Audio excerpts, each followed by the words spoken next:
Hello crafters, I'm JanB and I'm an independent Stampin' Up demonstrator.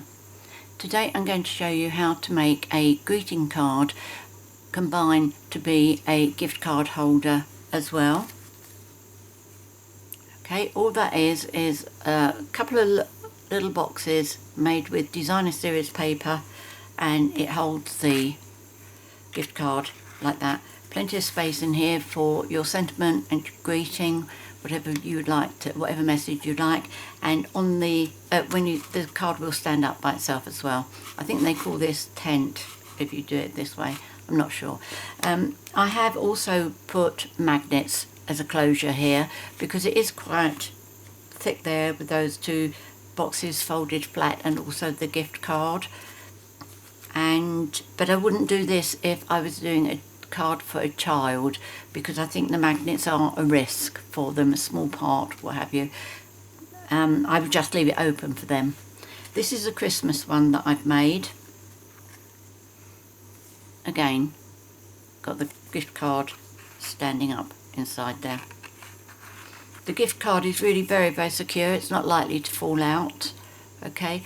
But I just feel that it's nice to have that closure. If you don't like using magnets, you can do a belly band around this, or you could use Velcro dots. Again, Velcro dots I wouldn't do for a child either, because that's a small part, and if that gets pulled off, it's a choking hazard. So I'm going to do another Christmas card today.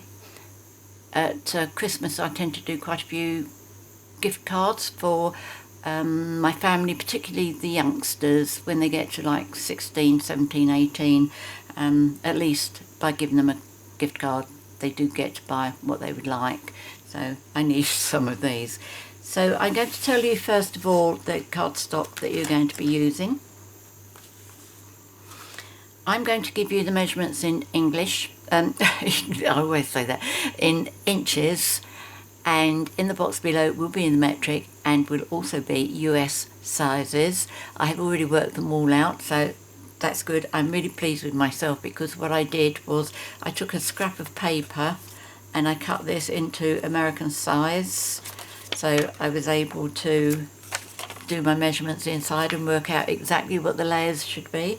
So I'm feeling a little bit clever. Well, no, not really clever, because this is take two.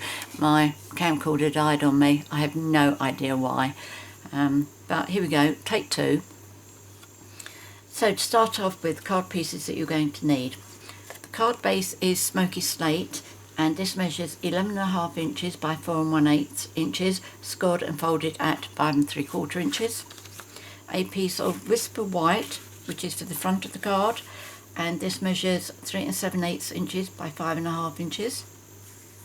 A piece of designer series paper, and I'm using the silver and white design from Feels Like Frost, and so that measures 3 3/4 by 5 3/8. You need two pieces for the little boxes that are going to hold the gift card holder, and these should both measure 4 1/8 inches by 3 3/8 inches. Inside you need a middle layer of 4.5 inches by 3 7/8 inches, and a top layer of 4 3/8 inches by 3 3/4 inches, and you need a scrap of Whisper White. Now I'll show you what we're going to be stamping. I am going to be, this is my favourite Christmas stamp set. I'm going to do both doves. This little one's going to be going on the inside, this one's on the front. So you need a piece of paper that's big enough to do that. And I'm also going to be using this sentiment as well. And the dies that I'm using, the one that goes with the Dove of Hope is called Detailed Dove. And I'm going to be using that for the small dove and that for the large dove. And for the sentiment I'm going to be using this one, and I'm going to turn them sideways like that. Now I'm not sure about the layer there. I might do one in Smoky Slate. It depends what it looks like on there just as white, or whether I think that Smoky Slate will enhance it, which I think it will. So I've got my bag of Smokey Slate scraps there. In fact, I'm going to get one piece out now because I'm obviously... Oh, is that big enough? I think so. So these are the dies. These are from Stitched So Sweetly. And it's these two bigger ones here. So is that big enough? Yes, plenty big enough. Okay. So pop those over there as well. So they're all the dies I'm going to be using. So I am going to be starting off with, let's get these out of the way. I'm going to do my stamping first. And because this is take 2, I have already laid out my stamps. Bring that down so you can see it properly. One of the things that I wanted to explain to you about Versamark is, this is my new one, and that's what it should look like, nice and white. I don't know how I've got the pink on there, but that's what a new Versamark pad looks like. This is what a Versamark pad looks like when you've been using it loads and loads. Okay, and you can still use it, and that's what I'm going to prove to you, that you can. There are advantages to this, again I'll show you that, but the only time this is not good is if you want to use clear embossing. It's okay if you're doing clear embossing once you've stamped your design in a colour, if you stamp those in a colour and then you go back, clean stamps, and then use that, because you're going back onto a colour. But if you're just using clear embossing, then no, you need a clean stamp. Okay, so hold on, I'm not ready for that bit yet, am I? I put my paper in and I'm going to use this. Now this was another hint that I saw on somebody's video. I'm afraid I can't remember whose it was, but she put one of these little clips on here, and it's so much easier just to use like this, and I'm not bashing my fingers or fingernails or anything. And then when I want to put this away, I just fold it over like that and it goes back into the plastic bag. So that was a really useful tip. So can you see what I'm doing? Yep, you can. Okay, so I'm inking these up.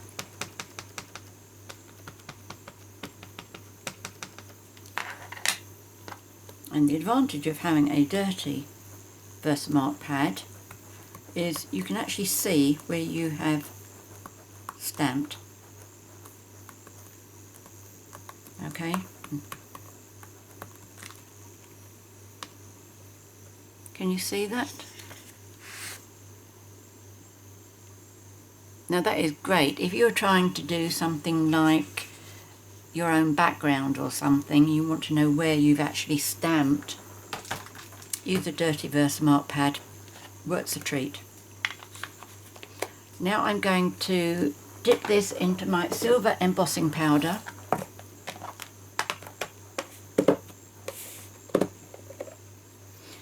And I'm going to tip that like that, and this has been cut so that the size of it is going to fit into my box like that, and I'm going to slide it under and then make sure the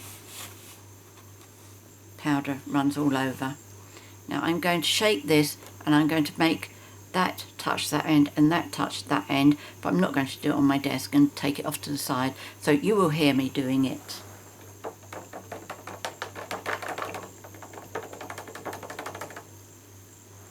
Okay, so that looks good, and no powder anywhere. That's what this little pad does.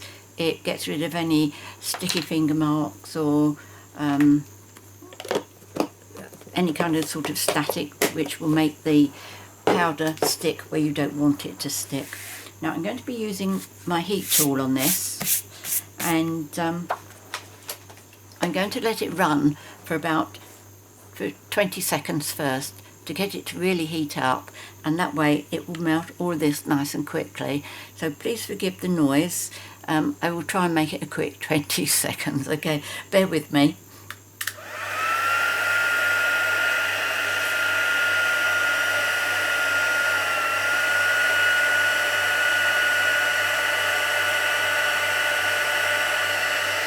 Okay. The magic of heat embossing never fails to amaze me.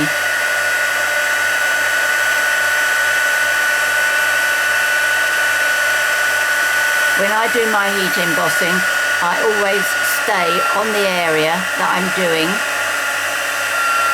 and slowly move over as each bit is being embossed. As you see the powder being melted,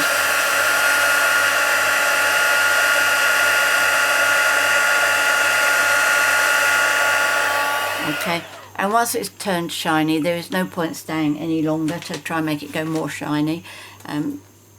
It doesn't work. Once it's melted, that's it. It's really melted. Now what I'm going to do is I'm going to cut these out. In fact, by the magic of video, I've already cut these. This is from take one. So I'm going to bring my cut and emboss machine over.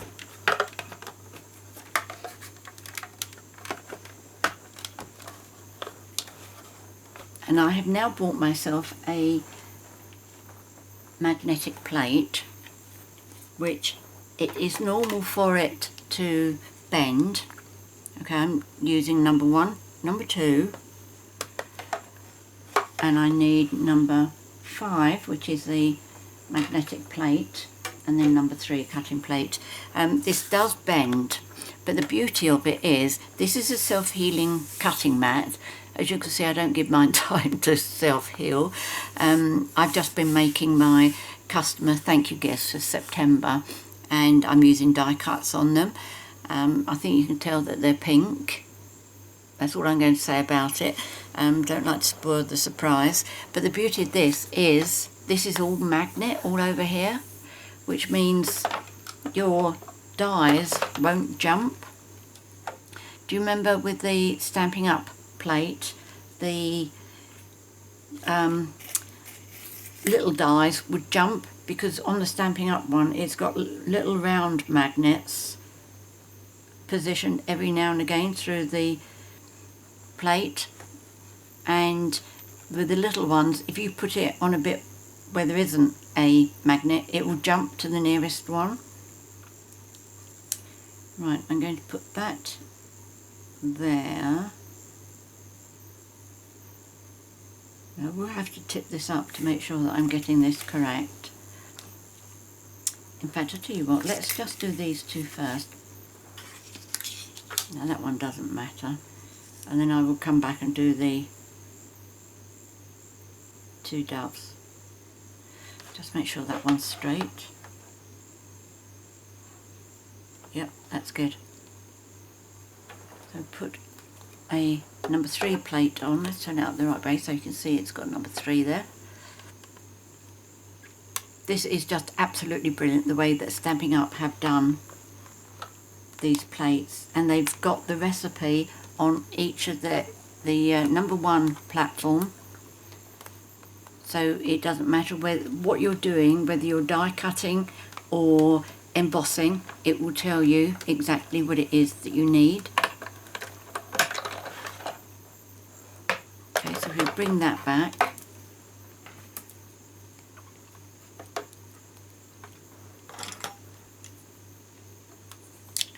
I do find that my nails don't allow me to pick this up properly. There we go. See that shine there? Isn't it beautiful? And it hasn't cut any off, although the stitching has gone through that little bit, but everything else is perfectly okay. So I'm really happy with that. And then with this one,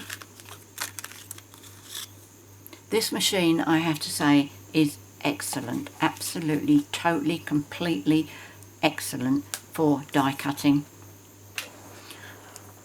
One video, I'll try and remember to show you the thank you gifts, not the gifts, the thank you cards, my September ones, after my customers have received them, so that you can see how brilliant this machine is for die cutting. Right, let's do that and that.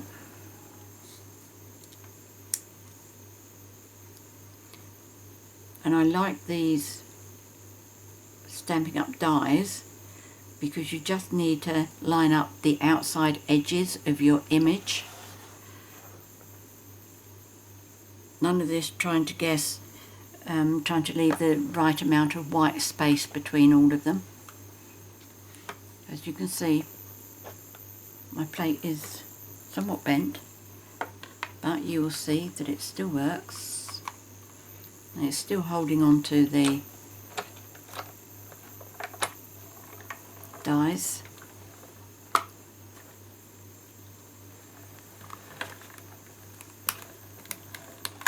There we go. Now let's see how that's done.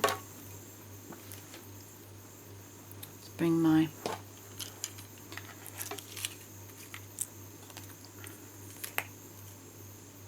there we go. Again, see all that shine on it, it's beautiful. And then this one. And all that even white space all the way round the outside edge. Stampin' Up have just done so well with this. I have to say though, it did take me a bit of time to get used to this bent plate, but what I tend to do is I tend to put it under a heavy weight each evening when I finished. Whether it makes any difference or not, I don't know, but I feel better for knowing that I've done it. Right, if you can just excuse me for a moment, I have a runny nose. I do not have a cold. It is hay fever. But when my nose decides to run, it won't stop. Right, so we finished with those, and we finished with those. So now what am I going to do? I'm going to put these two pieces together first, and I'm using good old Tombow.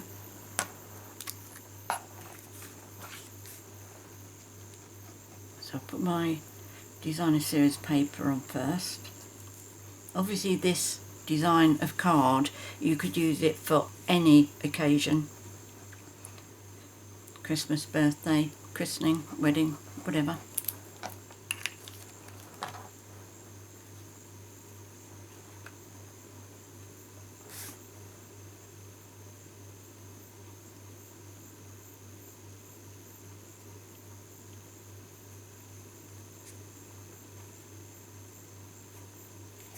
There we go, let me just check that that's straight. I think so. Yes, I definitely think so. Now for the first magnet, now the measurements of these, the diameter is 7 millimeters. Okay, so diameter is 7 millimeters and the thickness of them is 1 millimeter. Now it doesn't matter if yours are a bit bigger, but I wouldn't go too much smaller than this. Whoops. Okay, so can I normally stick these on my tripod, but it doesn't seem to be willing. Now what I do is, first of all, I will put one of these on a glue dot.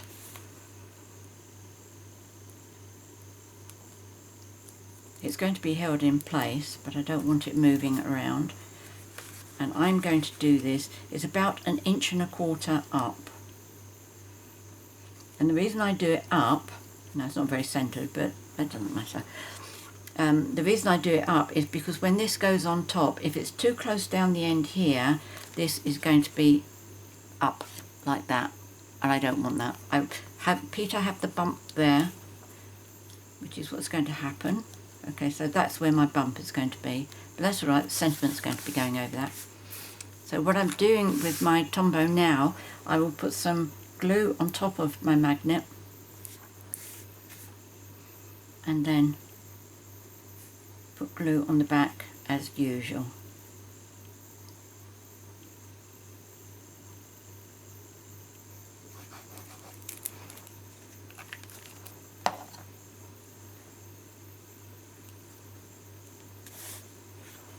So So just position that in the centre.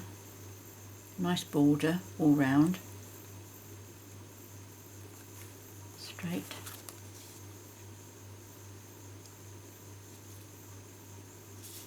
I think that needs to come up a little bit.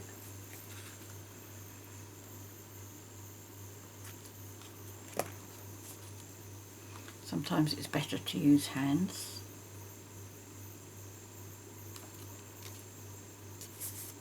Yes, that looks better. Now for my sentiment, now this is what I think is going to look, yes, definitely better with that. And then this is going to be coming up here, and I'm going to put him on with dimensionals. So I think I'll leave that until towards the end. Now the next bit to do is the two boxes for in here. So you need these two pieces, and you need your trimmer, paper trimmer. Again, I will put the measurements of the score lines in the box below. Now on the 3 3/8 side, yes, that's a 3 3/8. So we need to do the scoring down here. So the first one, I'm lining this up at 1/2 inch. You've got the, oh, that's better. Lining that up at half an inch. Move your cutting blade out of the way, and then gently score.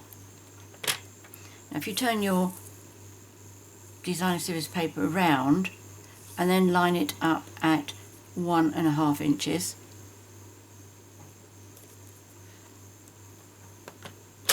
and again score, move along to 2 inches and score,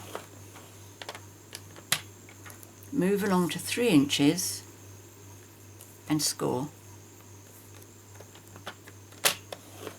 Now what you should finish up with is on this side you've got 1/2 inch. Let's see if we can see it. Try not to do it with the shiny side. You've got 1/2 inch on this side. No, you're not going to be able to see it, are you? Anyway, this strip here is 1/2, and that side there is 3/8 of an inch. That one's showing up beautifully. Okay, so let's do the other one. So I'm going to put this at 1/2 inch first. Again, I'm not going to do it really hard because it is designer series paper, and if you go too hard you will push straight the way through. Now I'm lining up at 1.5 inches. Make sure this is all lined up right at the top here. Score. Move it along to 2 inches.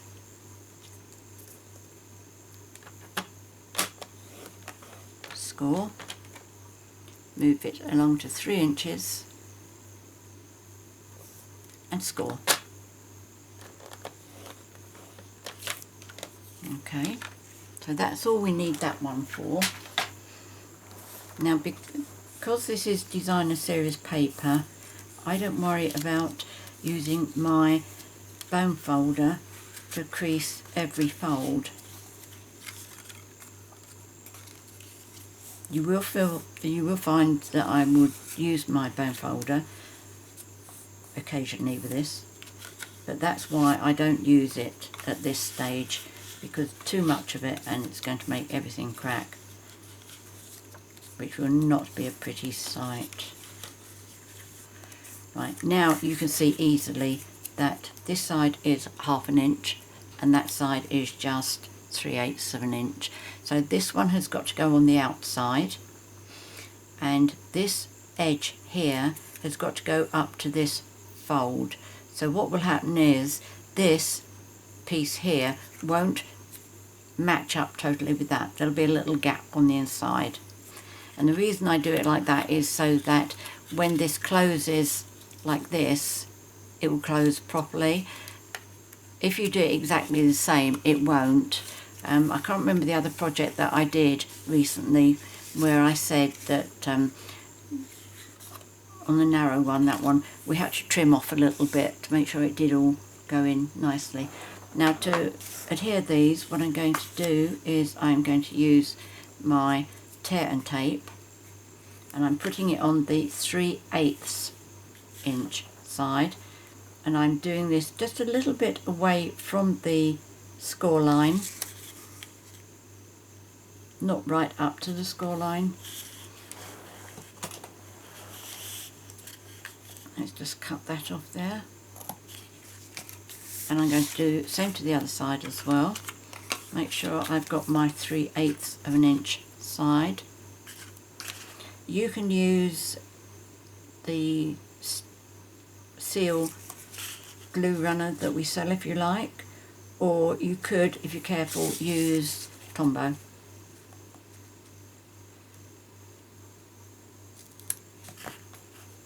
There we go. So what you need to do now is take the backing off,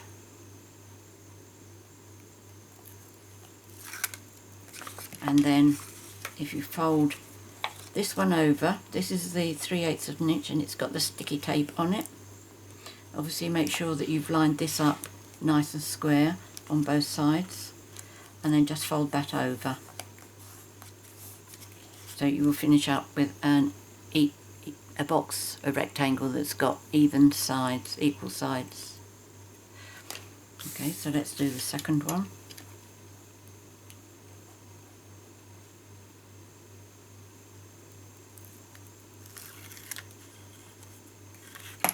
And then fold that over, and then bring the big side over.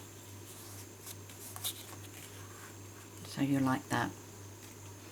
Now I have both my boxes with, that is the edge there, that is a cut edge, and that is a cut edge as well. Now I want to adhere these two together. I only need to put tape on one of them, and only on from that score line to that score line. Don't do it underneath the bottom as well. So move that one out of the way. Do that right as close to the edge as you can. I tend to leave a tad, and then just down to that first score line, and then cut that off. And then on the other end, again, as close to the edge as possible.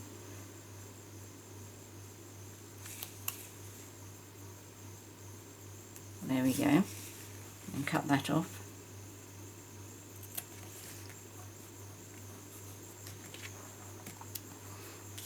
And then I'm going to adhere these two together. Where's my cut edge?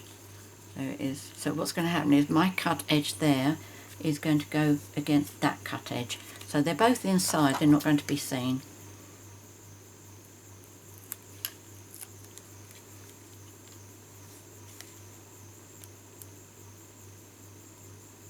There we go. So cut edge, and put the two together. Make sure that they line up beautifully.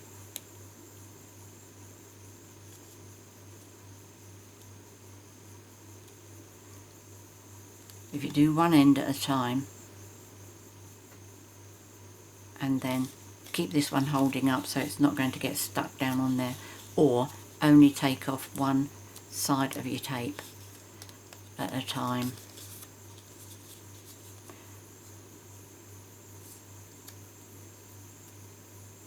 There we go. Now this is the first time I used my bone folder, just to make sure that the boxes close correctly. So I'm going to move it the other side, make sure that closes. Okay, but it's just one run along. I'm not like that, which will cause you some damage. But now you've got your box that's going to hold your gift card. Now the next bit is, that's the front of my card, so I need to adhere this in here, and the side that's got my cut sides to it is going to be at the bottom, which is down there. So what I'm going to do first is thinks. I am going to put my glue on this panel only, and I'm going to close my card on it so I know that it is absolutely spot on. Now again, this is something where it is a good idea to use your Tombow. The reason being is Tombow will give you a little bit of wiggle room if you haven't got it positioned quite correctly. Now you need the fold, this fold here on the boxes, you need it to fit in right into the fold of your card.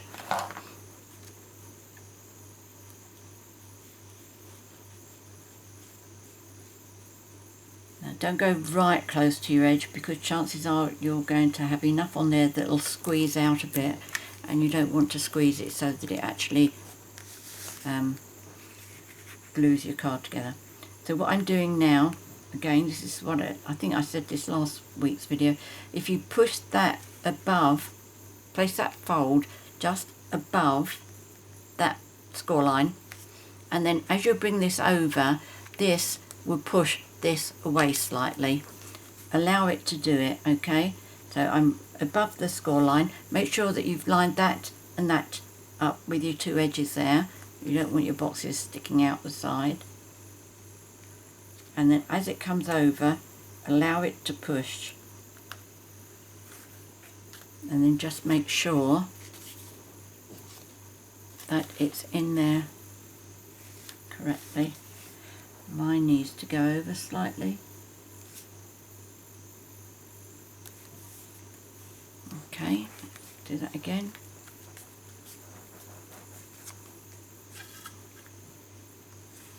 Okay, so that's that. Now we need to stick this onto here. This time you can use the tear and tape if you want, or you can use the Tombow. I'm going to use Tombow. But don't put any across the fold line, where the two boxes are joined together there, just in case it leaks up inside. So I'm just doing it a little bit away from all the fold lines. Okay, so I've done that one. Now I'm going to come to this one, not go over that. In fact, you can see as I'm pressing down, it's opening up. You don't want to put your glue in there. That's the bit where that's the bottom part of where your gift card's going to be going in. Okay, so then all you need to do is, in fact that's coming over, isn't it? I wonder if my card's not very straight. Well, I'm not going to try and correct that now. I haven't obviously cut that perfectly. Let me see if you can see how much that is coming over. Yes, you can. So what I will do, once I finish the video, I will use my small guillotine and just chop that bit off. I could do it with my scissors, but that's just too thick. I would never be able to do that and leave it looking nice. So there we go, there's our gift card holder. Let's make sure our gift card goes in there.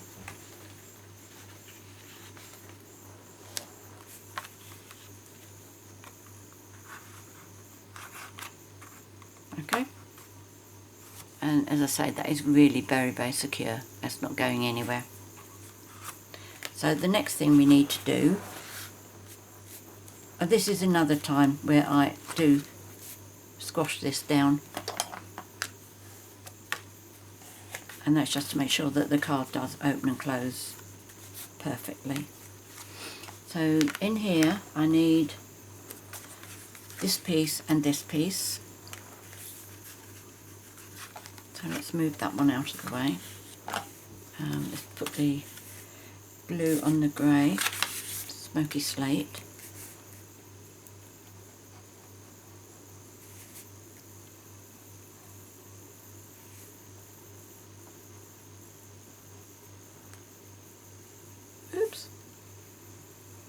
Just went off the edge there. I should really be using my silicone matte. Tweezers. And then before I adhere this inside my card, I put my second magnet in.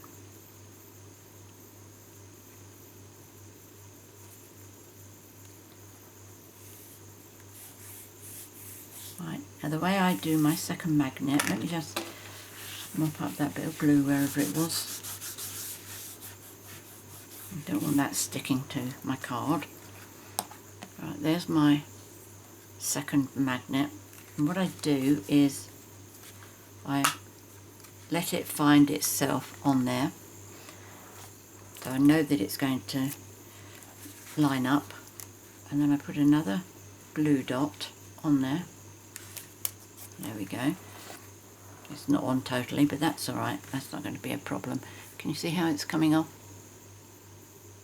Don't worry about that. So you close your card, make sure you're lining up properly, and then give it a bit of a squash, not too hard, because you'll mark this, and then when you open it should leave that one behind. So now if I put glue on this and put glue on my magnet,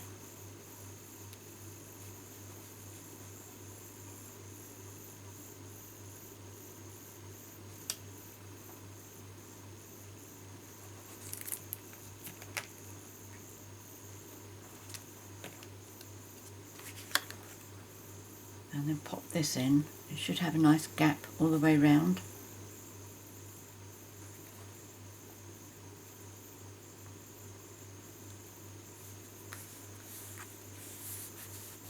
And then just make sure you glue it down all the way around there.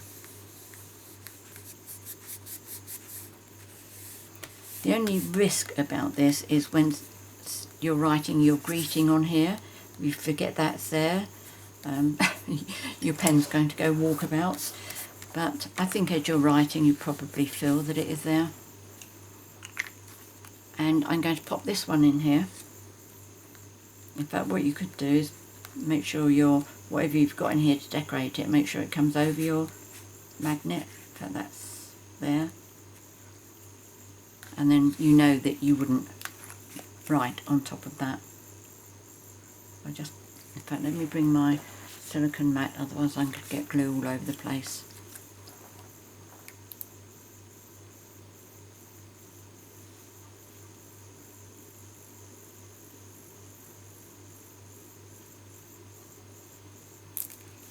There we go.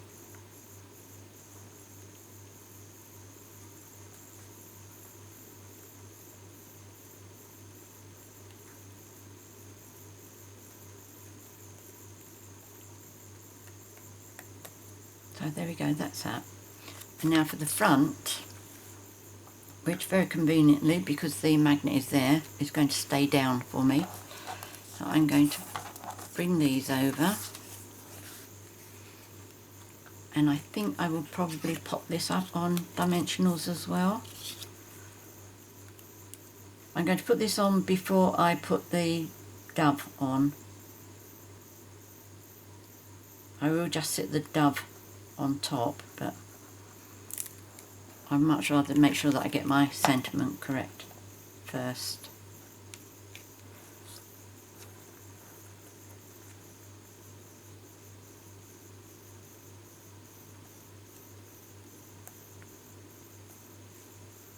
I think that could do with coming down a little bit. Don't pull too hard, otherwise you'll come right off the page. Okay, so I'm planning to put that somewhere like that, and then this.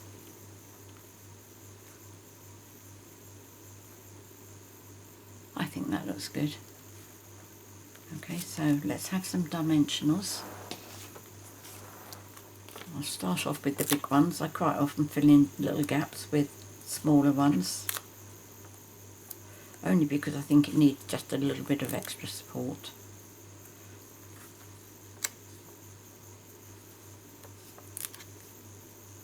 Like the two end bits there.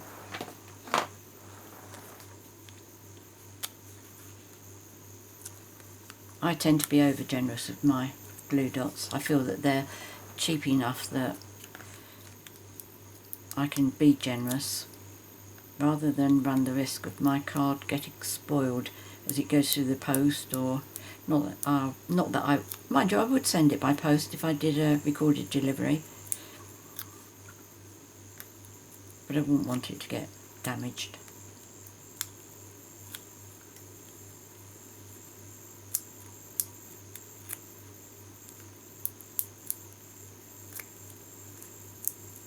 There we go.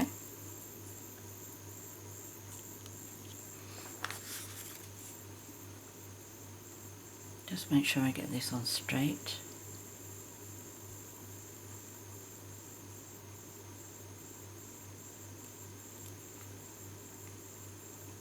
Does that look straight?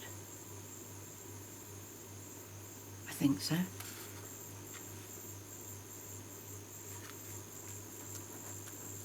And then this one, let's just get rid of these.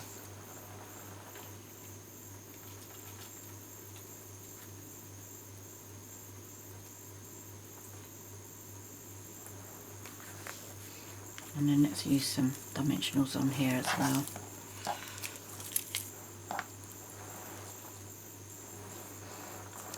Again, we'll start off with some nice big ones.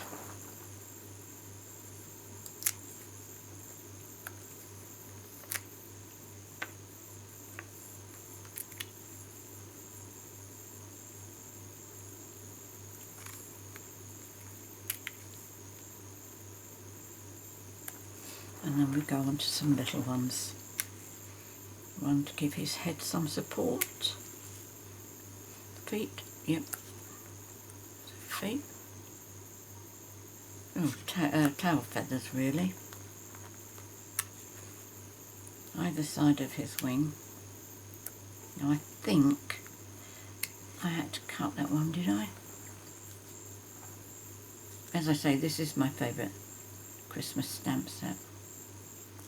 Now I think I will cut one for there.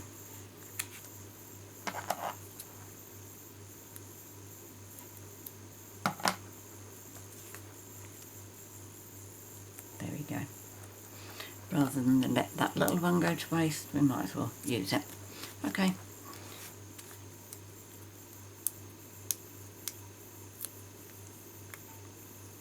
Oh, by the way, something I meant to tell you. Quite often I have people, my subscribers, followers, saying that they really wish they could buy from me. And they can't because Stampin' Up rules are that we're not allowed to sell cross border. A couple of days ago I saw something which was like a subscription thing, and it's called Buy Me a Coffee, and it's run by PayPal, and you can set up a subscription to buy me a cup of coffee. You know, you can do it as a subscription, so you buy me a cup of coffee every month, or you could do it so that you could buy me 2 cups of coffee or something, which I thought was quite a good idea. There is Patreon, which is another kind of subscription thing, but for that, for different levels, you get extra things from me, and I don't really have time to do extras. But if anybody ever wants to buy me a cup of coffee, I'm going to look into actually setting up, I don't know whether I put a button on YouTube or whatever, but if you ever see something from me and it says buy me a coffee, that's what it'll be all about. Okay. Hubby's looking into it for me as well, so that I know really what I'm letting myself in for. But it was just an idea. I saw it and I thought, oh, that's a good idea. But your feedback would be very much appreciated on that. If it's something that puts you off of people who do demonstrations like I do, or any other social thing, YouTube thing that you watch,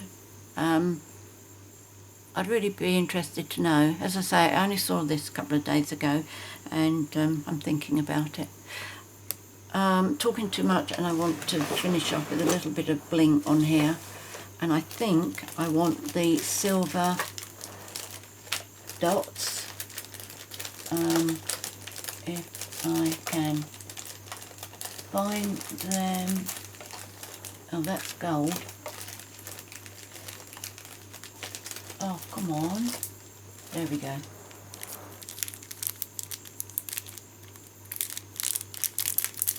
There we go, that's better.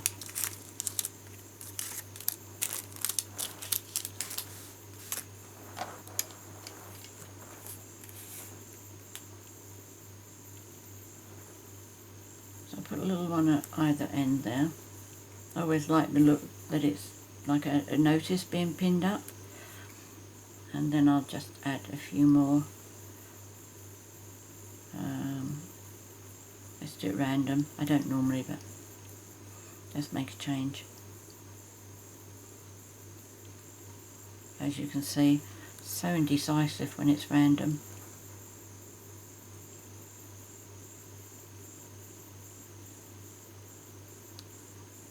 There we go. Could give him one at an eye actually, couldn't I? Wonder what that would look like. Is it too big? That's quite nice. Oh yes, I like that. What do you think? I think that looks good. So anyway, there we go. That's today's project. I hope you like it, and as always, I do hope you give it a go. Let me just bring these others in. So there's 2 Christmas ones and a masculine one.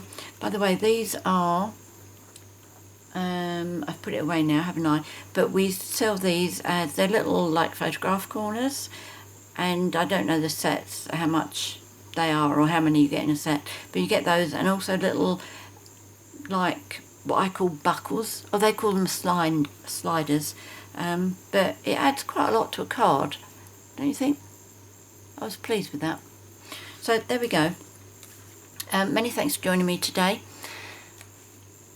I will, as I said, put all the measurements in the box below, which will be inches, metric and US. I will also put a list of all the products that I've used and a link to my 24/7 online Stampin' Up shop. If you'd like to shop in my shop, please remember to use the September HOSTESS code so that when I send you Happy Mail at the beginning of October, I can also send you some free product as well. But if your order goes over £150, don't use the code, because your order will earn you Stampin' rewards so that you can choose your own freebies. And I am making 2 offers to my customers during September. One is that everybody who places an order £30 or more, they will be receiving from me 5 packets of retired ribbon, Stampin' Up ribbons or trims, and each bag will have at least 2 yards in there. And I will also give an extra bag as well, because I've got quite a few bags where they're the offcuts of the end of a roll and it's not long enough to give it as a separate thing, so I'm just giving those just a little bit. And also for my customers who place an order or have placed an order this month, £75 or more, I'm buying them a free stamp set up to the value of £25. So if you place an order that kind of value, I'll be in touch with you to ask you what stamp set you would like. It's my way of saying thank you. It's the end of the year for Stampin' Up on the 30th of September, so it's just like finishing off a difficult year on a high note, really, if you like, and it's my way of saying thank you, and I really do appreciate you. If you have any comments to make, please leave those in the box below, especially if any feedback you have on the Buy Me a Coffee. Really interested in that one. If you need any help or advice, I'm always very happy to help you, and I do read all the comments. Finally, if you'd like to be notified each time I upload a new video, please click on the subscribe button down there in the bottom right hand corner, and then click on the bell to make sure you get the notifications. Many thanks for joining me today. Until next time, cheerio.